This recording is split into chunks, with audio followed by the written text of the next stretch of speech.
Hello guys, welcome back to Ruang Saham YouTube channel. Hari ini kita akan bahas salah satu topik yang sangat menarik dalam buku ini, Invested, yang ditulis oleh Daniel Town dan Phil Town. Ya. Jadi dalam buku ini sebenarnya banyak menceritakan tentang bagaimana seseorang bisa melakukan investasi dengan baik. Padahal awalnya benar-benar buta investasi, atau kita bisa sebut dia buta finansial. Nah, Phil Town sendiri, kalau teman-teman udah tahu, dia juga adalah seorang investor dan udah ngeluarin 2 buku yang cukup terkenal. Nah, buku Invested ini ditulis oleh anaknya, yaitu Daniel Town, yang dimana bisa dikatakan bermula dari Daniel Town itu benar-benar buta mengenai investasi apapun guys, apapun. Tapi dalam buku ini benar-benar lebih mengarah ke yang namanya produk saham.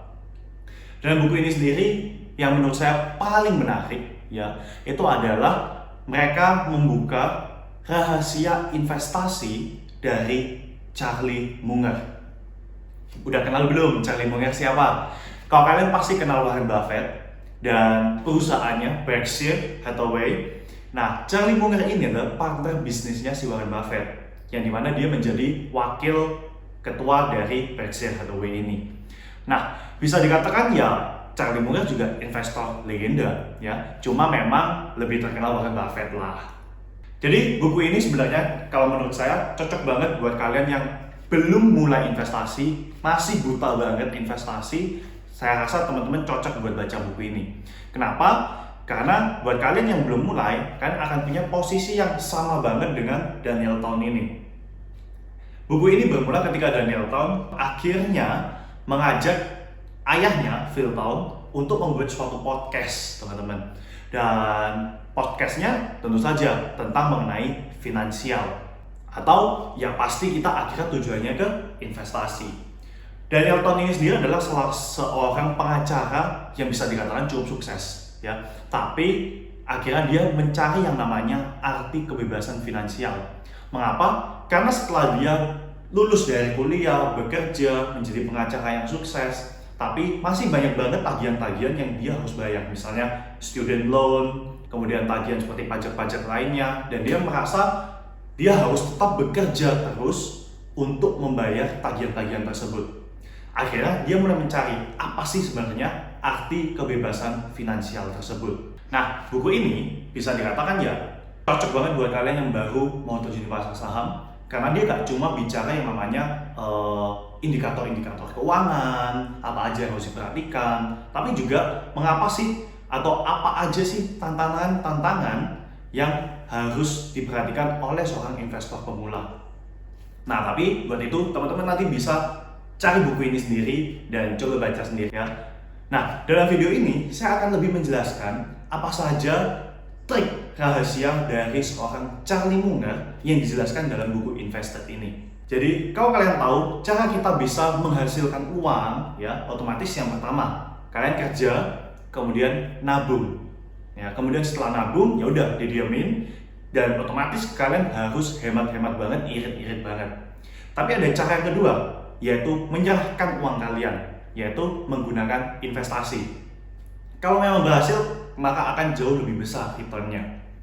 Nah, selain itu, dalam buku ini kita tuh banyak diajarin yang namanya melihat makroekonomi secara tepat, dikenalin beberapa indikator seperti Warren Buffett indikator atau Buffett indikator. Itu Bang Sam pernah bahas sebenarnya. Buffett indikator ini kita pernah bahas dalam Instagram story, teman-teman. Ya. Nah, kalau kalian masih nggak paham Buffett indikator itu apa, kalian bisa langsung cek buku ini. Tapi secara garis besar, Buffett indikator itu digunakan untuk yang namanya menilai apakah market ini lagi jenuh apa enggak. Dan itu berhasil ya di tahun 2008, tahun 2013. Nah, Buffett indikator itu berhasil memprediksi hal tersebut. Nah, oke, kita langsung masuk di intinya, yaitu 4 prinsip investasi dari seorang Charlie Munger. Jadi Charlie Munger ini tentunya juga ada dong, kayak stock universe dia, saham-saham pilihan dia itu harus punya beberapa kriteria apa aja. Nah, dia jelasin semuanya di dalam buku ini. Yang pertama yaitu kamu harus paham bisnisnya. Kenapa? Karena ketika kamu membeli suatu saham, ingat, kalian itu juga membeli bisnis. Ketika bisnis itu growing, ketika bisnis itu ekspansi makin besar, dan kalian paham tujuan kedepannya bisnisnya bisa menjadi misalnya saat ini go digital, ya. Kemudian go digital, operasional makin rendah, ya good for business, otomatis perusahaan tersebut akan naik terus, ya. Dan harga sahamnya juga akan mengikuti. Jadi prinsip yang pertama dari Charlie Munger adalah kalian harus pelajari bisnis yang kalian akan investasikan, pahami betul bisnisnya itu apa, behavior bisnis itu apa. Misalnya kalau komoditas pasti ada yang namanya cycle, ya kalian harus pelajarin. Gold cycle-nya gimana, palm oil cycle-nya gimana, dan lain-lain. Lanjut, yang kedua, bisnis harus mempunyai suatu karakteristik intrinsik yang bisa bertahan lama. Maksudnya apa nih karakter intrinsik yang bertahan lama? Jadi Charlie Munger melihat suatu perusahaan atau suatu bisnis akan bisa sustain ketika dia punya yang namanya nilai tersendiri, ya. Nah, dia menggunakan beberapa contoh dalam buku ini. Yang pertama itu ada Coca-Cola. Coca-Cola bisa dikatakan, kalian pasti tahu lah, Coca-Cola itu pesaingnya banyak banget. Ada Pepsi, ada minuman lain-lain, Honesty, dan lain-lain. Nah, tapi kenapa Coca-Cola masih menjadi bisa dikatakan leader of the market? Dan kenapa kok Warren Buffett juga cinta banget nih sama saham Coca-Cola?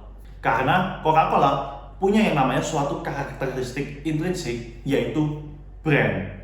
Ya, ketika dia udah punya merek, ketika dia udah punya brand, gak peduli pesaing udah ngelakuin apa aja, udah niru resepnya, tapi dia masih bisa tetap jadi leader. Akhirnya itulah yang membuat company ini bisa terus growing. Kemudian yang kedua, selain brand atau Coca-Cola ini, dia juga melakukan suatu contoh, yaitu Apple. Kalau kalian tahu saat ini Berkshire Hathaway ini atau dari Warren Buffett sendiri, porsi saham Apple itu sebesar 45% portofolionya. Why? Ya kan? Kenapa?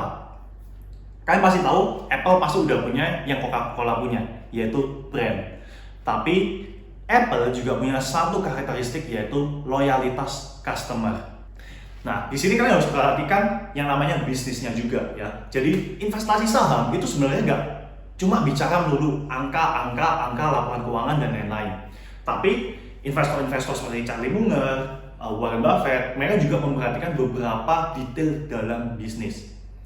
Nah, Apple punya spesialisasi yaitu brand dan loyalitas customer. Itulah yang membuat kenapa kok Apple kuat banget untuk bisa growing dan sustain sampai hari ini.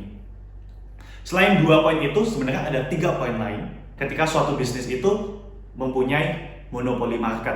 Ya, otomatis kalau suatu bisnis bisa memonopoli suatu market, ya itu pasti bagus banget lah guys. Kemudian yang kedua, itu ada resep rahasia. Ya, misalnya perusahaannya yang dalam contohkan ini adalah Pfizer, dan ada juga produk 3M. Ya, mereka melakukan resep rahasia agar pesaing itu nggak bisa ngopi. Ya, ketika suatu bisnis punya itu, terus market juga menerima, ya kalian tahu lah, pasti penjualannya juga kenceng banget. Dan yang terakhir, yaitu harga yang murah. Harga yang murah itu gimana maksudnya?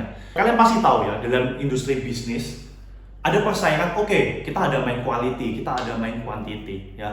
Nah, ketika kalian melihat suatu bisnis yang memang bisa memberikan suatu harga yang murah, ya otomatis pasti customer suka banget. Tapi apakah perusahaan tersebut profit apa enggak? Jadi kalian harus ngecek.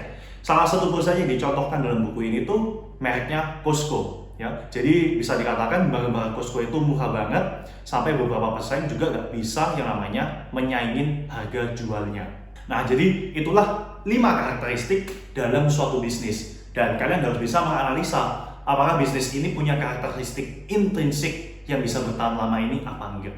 Kemudian yang ketiga, yaitu kalian harus cek perusahaan tersebut, bisnis tersebut, backgroundnya pasti dikendalikan oleh yang namanya orang, ya, dikendalikan oleh yang namanya manajemen, dewan dan direksi, founder dan lain-lain. Oleh karena itu, meskipun bisnis tersebut bisa dikatakan kalian harus lihat produknya, penjualannya, tapi kalian juga harus bisa ngecek yang namanya background dari bisnis tersebut. Siapa yang menjalankan? Ya, tipenya tuh seperti apa? Tipe misalnya ya, dalam buku ini tertulis ada biografi perusahaan, kemudian manajemen perusahaan, manajemen yang mengatur itu seperti apa, apakah bisa ditinggal oleh sang founder, apa enggak, kemudian kepemilikan dari suatu perusahaan ini tersendiri, dan lain-lain ya. Jadi meskipun bisa dikatakan bisnis pasti fokusnya di penjualan, produk bagus dan lain-lain, tapi kan harus tahu yang menjalani ini ya pasti manajemen dalam perusahaan tersebut. Ya, jadi kan harus ngecek background dari perusahaan tersebut. Dan yang keempat yaitu bisnis yang mau kalian investasikan harus memiliki nilai yang masih murah dan margin of safety yang aman. Nah, dalam kategori ini ada 3 bagian yang harus kalian perhatikan untuk menilai apakah suatu harga perusahaan ini masih murah apa enggak. Ya, jadi yang pertama yang harus kalian perhatikan yaitu laba pemilik. Laba pemilik ini gimana? Jadi dalam buku ini sebenarnya jelas banget hitungannya itu ada ya teman-teman. Tapi simpelnya adalah ketika kalian akan melihat suatu perusahaan, otomatis kan harus lihat dong laba pemilik dari perusahaan tersebut sendiri ya. Jadi kan harus ngecek benar-benar beberapa kategori dari laba setelah dipotong oleh beberapa seperti pajak, operasional, dan lain-lain. Apakah bisa bertumbuh? Ya, dan seberapa besar sih pertumbuhan dari laba itu sendiri? Kemudian yang kedua yaitu payback, teman-teman. Payback. Jadi ketika kalian sudah melakukan suatu investasi, nah investasi ini bisa payback ke kita berapa banyak dan berapa lama. Nah, kalian harus hitung itu. Ibaratnya adalah ketika kalian punya suatu yang namanya properti, kemudian kalian sewakan, nah kalian kan akan dapetin persentase. Oh, berarti dengan sewa segini kita udah dapat payback itu sebesar misalnya 3%, 5% dari investasi kalian. Nah, jadi kalian harus hitung paybacknya itu berapa lama gitu ya. Jangan sampai kalian cuma asal masuk aja. Dan yang ketiga yaitu kalian harus bisa menghitung margin of safety-nya sendiri. Oke. Selain 4 rahasia dari Charlie Munger ini sendiri, dalam buku ini juga dijelasin beberapa angka penting yang mungkin kalian harus perhatikan dalam memilih suatu perusahaan. Yang pertama yaitu laba bersih. Suatu perusahaan yang bagus, otomatis laba bersihnya harus growth dong. Nah, seberapa besar sih perusahaan tersebut harus growth dalam 1 tahun? Dalam buku ini dijelaskan perusahaan yang bagus otomatis harus bisa growth minimal 10% dalam 1 tahun. Angka yang fantastis? Yes, buat perusahaan yang udah berkembang, udah mulai stabil, itu angka yang sangat fantastis. Tapi persyaratan ini gak perlu linear. Dalam arti harus setiap tahun 10%. No. Kalau misalnya perusahaan ini bisa dapetin growth 4% aja, itu udah oke, tapi harus selama misalnya 40 tahun. Ya, jadi akhirnya total 10% guys untuk tingkat kenaikannya. Oleh karena itu kalian juga harus cross check dulu historicalnya bagaimana. Satu lagi ya, yang penting dalam buku ini dia juga menjelaskan ya, belajar yang namanya fundamental analysis, buka kinerja keuangan, itu ada salah satu kelemahan, yaitu kita ngecek yang namanya nilai-nilai pada masa lalu, yang berarti belum tentu besok dia akan sebagus masa lalu ini gitu ya. Jadi teman-teman juga harus hati-hati. Kemudian yang kedua, selain laba, kalian juga harus ngecek yang namanya book value dong ya. Book value dari perusahaan ini. Kalian cek dulu book value-nya murah apa enggak, sesuai dengan ekuitas apa enggak. Kemudian yang ketiga yaitu arus kas ya. Jangan hanya terlena pada perusahaan ini bisa cetak profit segini, perusahaan ini bisa cetak profit segini, tapi kalian juga harus ingat cash flow, arus kas dari perusahaan ini normal nggak sih? Lancar nggak sih? Dan yang terakhir yaitu penjualan. Suatu perusahaan yang bagus ya tentunya penjualannya harus bisa terus meningkat. Nah, jadi itulah beberapa poin penting dalam buku Invested ini. Tapi buat kalian yang mau beli bukunya, yang mau baca lebih lengkap, silahkan teman-teman. Karena menurut saya buku ini cocok banget buat kalian yang benar-benar baru mau terjun di pasar saham dan juga mau jadi seorang investor ya. Buku ini bisa kasih banyak banget ilmu buat kalian. Oke, jika kalian masih ada pertanyaan, kalian bisa langsung komen di kolom komentar dan nanti tim Forum Saham yang akan membantu menjawabnya. Selain itu, jika video ini bermanfaat, kalian boleh like dan subscribe ataupun share video ini ke teman-teman kalian. Thank you for watching, see you in the next video.